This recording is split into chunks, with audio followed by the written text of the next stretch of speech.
Morning everyone, সবাই কেমন আছেন? আজকে কিন্তু চললাম সুন্দরবন ঘুরতে। সুন্দরবন যদি ঘুরতে চাও অবশ্যই যোগাযোগ করে চলে এসো। চলে আসলাম কিন্তু এখন ঘুষপার পারে বোট ধরেছি। দেখো এই যে আমাদের বোট। এখন কিন্তু সুন্দরবন ভ্রমণে চলে যাব। তো চলো একটু এনজয় করা যাক। তোমরাও আমার সাথে থেকো, কিন্তু অবশ্যই পুরো ভিডিওটা দেখো, খুব মস্তি পাবে। অবশেষে কিন্তু সুন্দরবনের প্রথম স্পটে চলে আসলাম। স্পটের নাম হচ্ছে সুদান্নখালি। এসেই কিন্তু একটা বন্যপ্রাণীর দেখা পেয়ে গেলাম। সত্যি একটা ভাগ্যের ব্যাপার। স্পটে নামার সাথে সাথে যদি এমন বন্যপ্রাণীর দেখা পাওয়া যায়, কার না ভালো লাগে বলো? সুন্দরবন ঘুরতে আসা মানেই কিন্তু নতুন নতুন কিছু অ্যাডভেঞ্চার নিয়ে যাওয়া, নতুন নতুন জীবজন্তুর সাথে দেখা হওয়া, এটা সত্যি একটা অ্যামেজিং ব্যাপার। আসার সাথে সাথে এবং প্রথমেই সুদান্নখালির বুকে পা রাখার সাথে সাথে কিন্তু একটা বন্যপ্রাণী, জঙ্গলি প্রাণীর দেখা পেয়ে গেলাম। তোমরাও ভিডিওটা পুরোটা দেখতে থাকো, অবশ্যই আরও নতুন নতুন কিছু অবশ্যই দেখতে পাবে যদি ভিডিওটা পুরোটা দেখতে পারো তাহলে। তো এবার আমি কিন্তু চলে আসলাম সুদর্ণখালির টাওয়ারে। এই টাওয়ারে একটুখানি কষ্ট করে যদি উঠতে পারো, অনেকেই কিন্তু এখান থেকে অনেক নতুন কিছু জীবজন্তু যেমন হরিণ, বন্য শূকর, বাঘ, এগুলো কিন্তু অনেকেই দেখতে পায়। তো আমি কিন্তু এখন সেইটা দেখার জন্যই উপরে উঠছি। দেখা যাক কী দেখতে পাওয়া যায়, কি আসে। তোমরাও কিন্তু দেখতে থাকো, অবশ্যই তোমাদের দেখানোর চেষ্টা আমিও নিজেও করছি।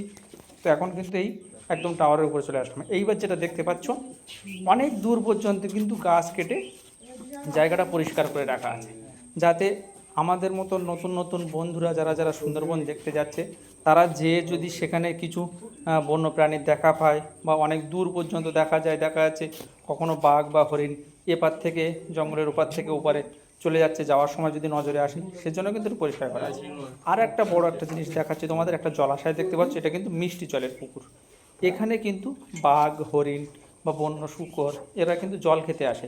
অনেকে বলে না বাঘে হরিণে এক ঘাটে জল খায় না, এখানে কিন্তু দেখা গেছে বাঘ আর হরিণ একসাথে জল খেতে। এবার চলে আসলাম এখান থেকে চলে যাচ্ছি এখন এখানে দেখো একটা সুদর্ণখালি থেকে বেরিয়ে আবার একটা নতুন স্পটে যাব। দেখতে থেকো, অবশ্যই ভালো ভালো কিছু তোমাদের সামনে নিয়ে আসার চেষ্টা করব। আশা করছি তোমাদের ভালোই লাগবে। আর যদি সত্যি সুন্দরবন ঘুরতে তোমাদের ভালো লাগে, অবশ্যই চলে এসো, আমার সাথে যোগাযোগ করো। অবশ্যই তোমাদের আশা করছি খুব মনোরঞ্জন হবে। এবার চলে এলাম দুপুরের রান্নার মেনু ভিডিও করতে গেলে আমার দোকানে যেতে হবে। এখন কাকাবাবু আমার ভেটকি মাছ কাটছে। ভেটকি মাছের দুপুরে পাতুরি হবে। তো ভেটকি মাছটা একদম খুব টাটকা ভেটকি মাছ, বড় একটা ভেটকি মাছ নিয়ে এসেছেন কাকা। কাকার নিজের একটা মাছের শখ আছে, তো সেই জন্য কাকা নিজেই ট্রাই করছে মাছটা কাটা। তার সাথে হচ্ছে কিন্তু পাবদা মাছ, সর্ষে বাটা দিয়ে পাবদা মাছ। তো বেশ একটা মজাই হবে খাওয়ার একটা। আর এই যে কাকা দেখতে পাচ্ছে, কাকা কিন্তু রান্না বান্না করে। ওনার সঙ্গে আরেকজন যে আছে আমার সহকর্মী,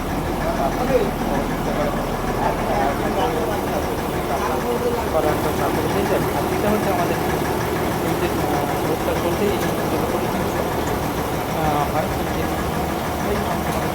রান্না কাজ কাকা এদিকে দুপুরবেলা খাওয়া দাওয়ার ব্যাপার আছে।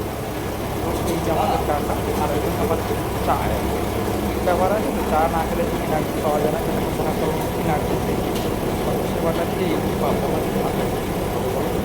সেই লাগে।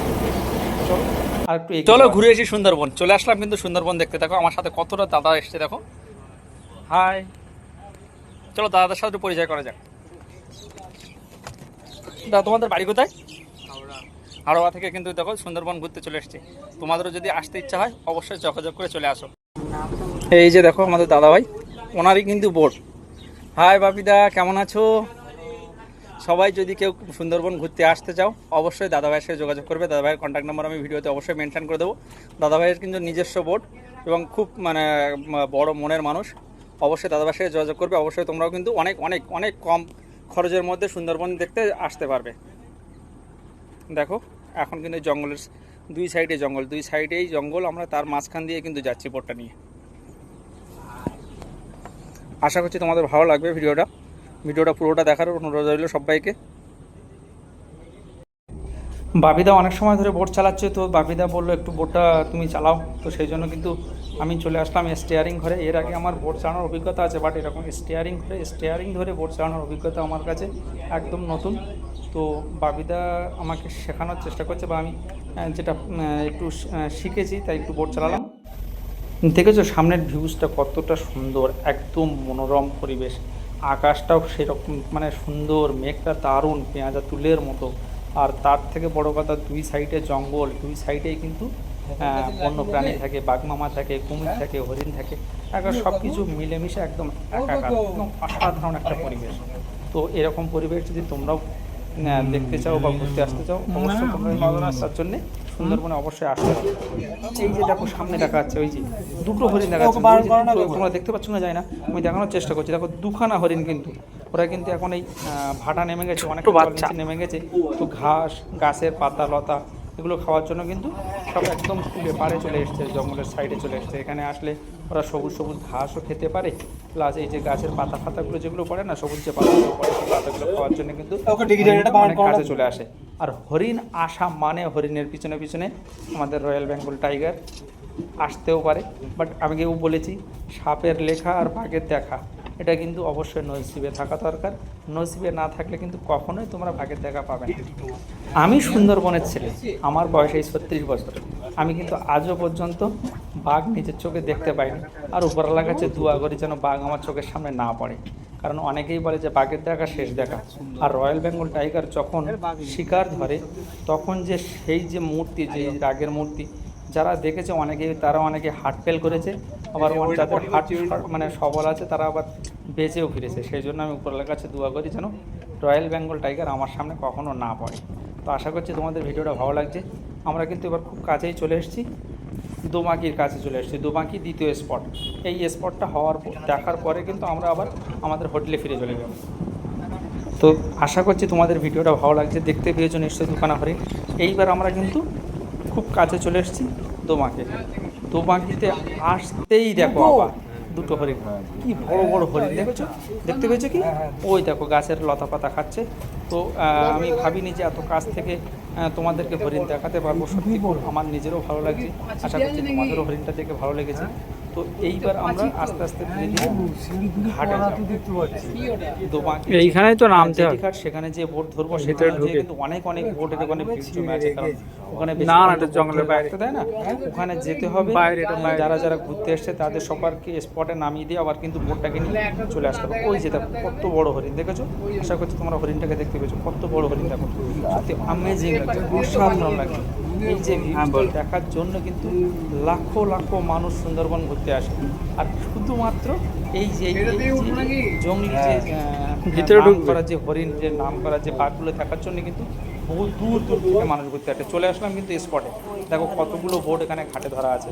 এইবার আমাদের যে যারা যারা নিমন্ত্রিত যে বন্ধুরা এসছে তাদেরকে আমরা স্পটে নামিয়ে দিয়েছি, আমিও সাথে নামলাম। নামার পরে যে তোমাদের দেখো একটা ভিডিও করে দেখাচ্ছি, জঙ্গলটার মধ্যে যে ভিউজটা কী সুন্দর, একদম অসাধারণ। এই যে দেখো ঠিক আমার পিছনে, এই যে পিছনে লেখাই আছে দোমাকি ক্যাম্প। এই ক্যাম্প এখন, আর এছাড়াও আরও দুটো দেখার জায়গা আছে, একটা হচ্ছে নেতাধোপানি আর একটা হচ্ছে ভুট্টাউড়ি। বাট এখন ওয়েদার খারাপের জন্য কিন্তু এই স্পট দুটো বন্ধ আছে। তোমরা যদি শীতের সময় ঘুরতে আসতে চাও তাহলে কিন্তু টোটাল এই স্পটটা তোমরা দেখতে পাবে। তোমরা অনেকেই জানো এখন সুন্দরবনে কিন্তু ইলিশ উৎসব চলছে। সুন্দরবনে আসার এই সময় ঘুরতে আসা মানে ইলিশ মাছের ছড়াছড়ি, সর্ষে বাটা ইলিশ, ইলিশ মাছের ভাপা, ইলিশ মাছের পাতুরি। তো দেখে নেবো আজকে দুপুরের মেনুতে কী আছে। ডাল আছে, একটা ভাজা আছে, ভাজা তো আমি খাইনি, আর ইলিশ মাছের পাতুরি আছে, এই সাথে আছে বাগদা চিংড়ির মালাইকারি, সঙ্গে চাটনি, পাঁপড় আর স্যালাড। তো সব মিলে কিন্তু একদম একা খাওয়া দাওয়ার কোনো রকম কোনো অসুবিধা নেই। আর সেই স্বাদ কাকারা যা রান্না করেছে সত্যি, তো একদম মানে সত্যি সত্যি মনটা দারুণ হয়ে গেল যে সুন্দরবনে আসার পরে এখানে কিন্তু খাওয়া দাওয়া আর এই যে ঘোরা, যে দুটো কারণের জন্য আসা, এই দুটো কারণে কিন্তু একদম সলিড। এই যে দেখো আবার কিন্তু সর্ষে বাটা দিয়ে ইলিশ আছে, আবার আছে একটা বেগুন চিংড়ি, বেগুন আর ইলিশ, সরি চিংড়ি বলে ফেলাম, বেগুন আর ইলিশ। সেই সাথে সাথে দেখো ডাল, একদম সব কিছু মিলেমিশে কিন্তু একাকার। এই যে দেখো এখন কিন্তু দুপুরে সবাই লাঞ্চ করানো চলছে, সমস্ত বন্ধুরা কিন্তু দুপুরে লাঞ্চ খাওয়া দাওয়া করছে। আর যে হোটেলের থেকে যারা যারা এসেছিলো, যে ক্যাটারিং সিস্টেম, তারাই কিন্তু সমস্ত সব কিছু দেওয়ার দেখাশোনা করে এবং দেওয়া থাওয়া করে, সব মিলেমিশে একাকার। এখন কিন্তু চলে আসলাম এবার সমস্ত গেস্টদের নামিয়ে দেওয়ার, কারণ তাদের ঘোরা শেষ, এবার কিন্তু তারা তাদের বাড়ির দিকে রওনা দেবে। আমরা কিন্তু ঘাটে পৌঁছে গেছি, সোনাখালি দিয়ে ওখানে নামিয়ে দিলাম। তো তোমরা একটা জিনিস সবসময় খেয়াল রাখবে, যে বোর্ডে তোমরা বুক করবে বা যে বুক অনলাইনে হোক ইয়া কোনো এর থেকে বুক করবে, অবশ্যই কিন্তু তোমরা বোর্ডের রেজিস্ট্রেশন নাম্বারটা দেখে নেবে। আমি